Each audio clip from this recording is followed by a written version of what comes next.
Crude oil pulls back in the early hours. Before we start, a quick word from our sponsor. This video is brought to you by XNS, the world's leading retail brokerage firm offering ultra-fast execution and no overnight fees.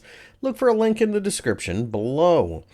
The crude oil markets have been very noisy, and of course, the West Texas Intermediate crude oil market has pulled back from the 50-day EMA over the last 24 hours, and perhaps just as importantly, has pulled back from the $71.50 level.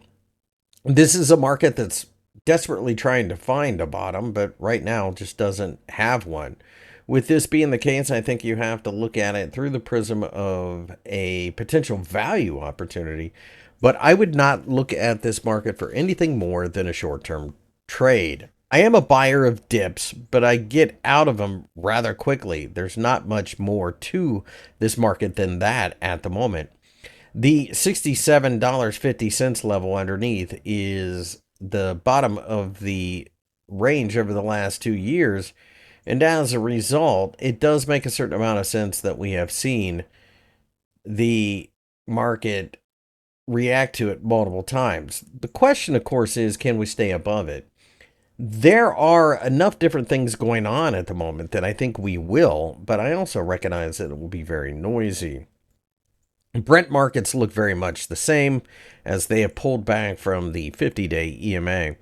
Underneath, we have the $70 level offering significant support, and I think that comes into the picture as well.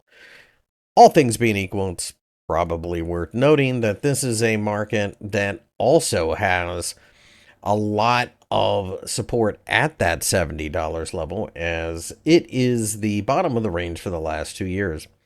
Crude oil in general is going to continue to be a very noisy market because there are a lot of concerns about demand. Quite frankly, the economic situation isn't as strong as some people had hoped. But at the same time, you have a lot of concerns in the Middle East, which could flare up the oil market yet again. It's a bit spongy and messy, but we are getting fairly close to that major support level. So with the Brent market, much like the WTI market, I'm looking for some type of bounce for a short-term long position. If you enjoyed the video, give me a thumbs up and subscribe.